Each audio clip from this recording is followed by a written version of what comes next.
What is going on, boys? We're now a couple days removed from Weili Zhang completely dominating Tatiana Suarez. In this video, I'm going to tell you how that domination won me $10,000 and then try and give you some tips and tricks on, well, why I made that bet and also how you can make hopefully that much money one day from fighters like this and fights like this, betting on MMA specifically. It wasn't always like this. You know, I started off betting $10 bets, $20 bets.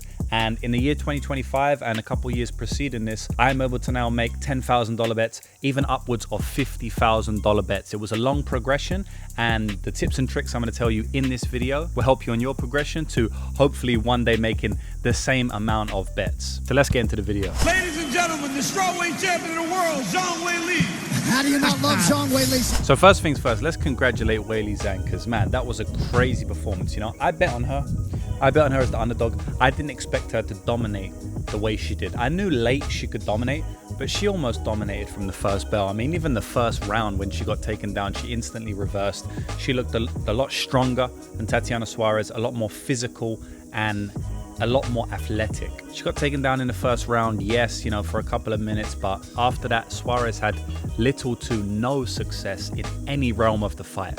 I thought that the tides may turn after round 2, but the tides turned after 3 minutes. So shout out to Weili Zhang. You know, she's potentially the greatest to ever do it in that division. And obviously as a Weili Zhang better, I was happy to see that, but I was also sad to see Suarez perform the way she did. You know, Suarez has been at the top of the game for a long time, but injuries have plagued her career. She's even dealt with cancer back in the day. It was the reason she had to pull out of the 2012 Olympics, where she, you know, potentially would have won a medal and probably heavily contributed towards her losing out on a medal this time with UFC gold. So as a fan of the sport, as a fan of greatness in general, I'm the opposite of a hater. I love to see people doing good things. I don't hate to see it, I love to see it. So a part of me was almost wanting Tatiana Suarez to overcome all of the injuries and the cancer and all of the things that she went through to claim gold. The other part of me was the gambler, was the man who has to pay rent every week and the man who has to provide for many people, his family. And so of course I was happy to see Weili Zhang win, but it was definitely a sad situation for Suarez. At the end of the day, she's a beast.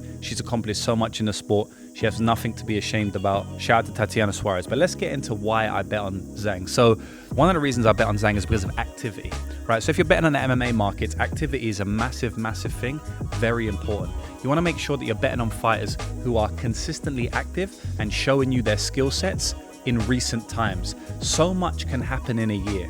You know, ring rust is a real thing. Now, it's not real for every single fighter every single time, but I'd say the majority of times you want your fighter to be competing consistently. You don't want your fighter to have had 2 fights in the last 6 years or whatever it was that Tatiana Suarez had. I had seen Weili Zhang compete with the best of the best time and time again, multiple times a year for the preceding 5 years, whereas I hadn't seen that from Tatiana Suarez. So instantly, I had some favoritism on the Zhang side. And then when you look at how Suarez has gone through injuries and how she's come back, in my opinion, she didn't look the same against Jessica Andrade and Montana De La Rosa on her comeback as she did pre all of her injuries. So again, you know, I thought that she would have performed to what she was capable of performing 5 or 6 years ago, and I think the market was completely misreading that. Another reason why I bet her, and you know, I said all of this in my YouTube Lucrative MMA betting show last week, and that video was completely free for you to go and watch. I hope some of you watched it and then cashed on Weili Zhang with me. But a big reason I bet on her was that I believe the striking gap was the same as the grappling gap. You know, so a lot of people were saying, oh, Suarez is the best wrestler she's ever faced. She's definitely going to be able to dominate her in the wrestling.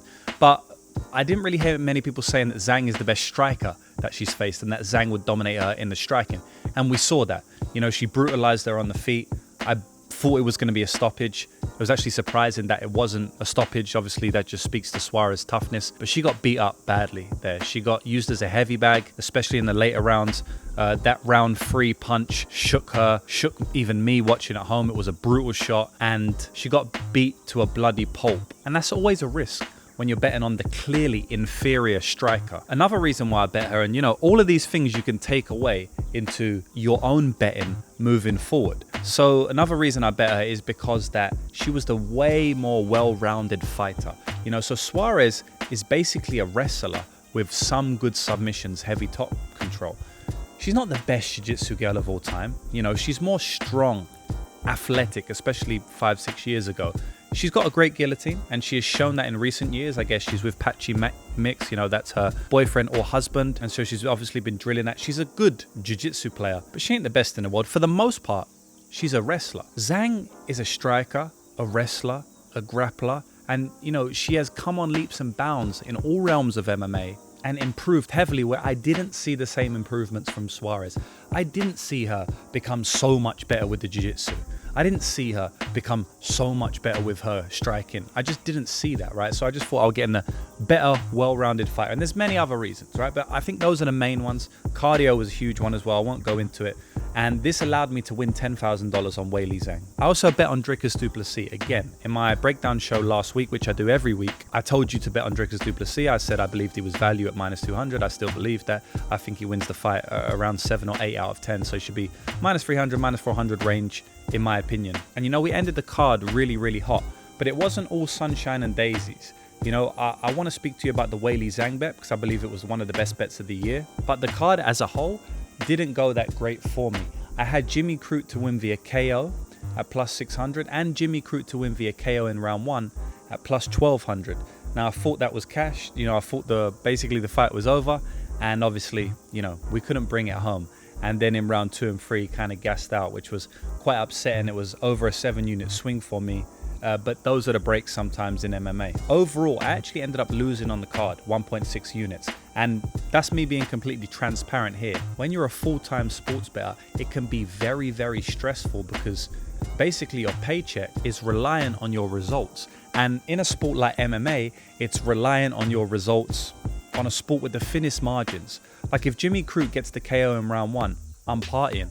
I'm having an amazing weekend on MMA specifically. Now, luckily, I want to on all of the other sports that I bet on, but it's not always like that, right? Sometimes I lose on MMA and I also lose on tennis, which I've been betting for 2 years now.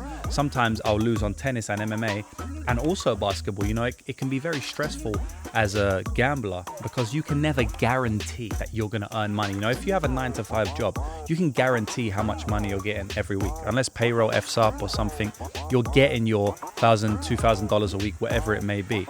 But with gambling, I might lose $20,000 one week. I might win $60,000 the next. I might win $100,000 on one bet, like I did with Jake Paul against Mike Tyson. We've got many bet slips.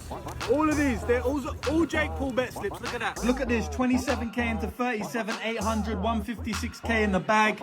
Easy money. We got 50k to 75k there. Boys, we're lit!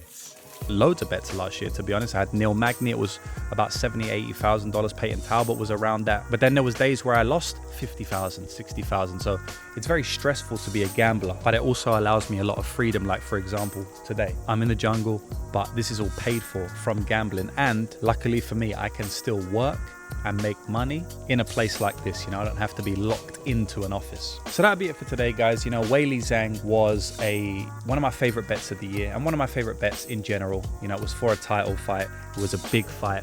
A lot of sharp money came in on Tatiana Suarez, which obviously turned out to be square. The market went heavily in favor of Tatiana Suarez. And one thing I want to mention before I go is that when the market went heavily in favor of Tatiana Suarez, I actually doubled down.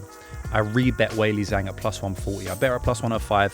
She went out to +140 and I rebet her again. Sometimes in MMA and in sports betting in general, you have to take a stand against the market. That means that if the fighter or the team that you want to win or you believe will win or at least believe holds value gets to a better price tag, even if you've already bet on them, you might have to bet on them again. You don't always have to do it. It's a case-by-case basis. This time I did it. I did it earlier on the card with Zhu Rong as well, and it worked out well for me.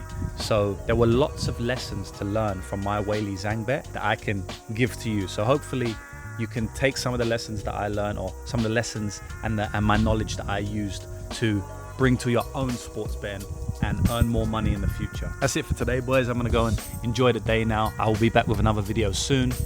Got my UFC breakdown show coming in a couple of days as usual. Hopefully we can cash some more underdogs. And that's it, boys. I hope for a better week next week. I lost 1.6 units, so nothing crazy. I actually broke even on the weekend. I won on MMA the day before, but I think it's gonna be a big week next week. So let's cash it, boys. Good luck for you on your bets.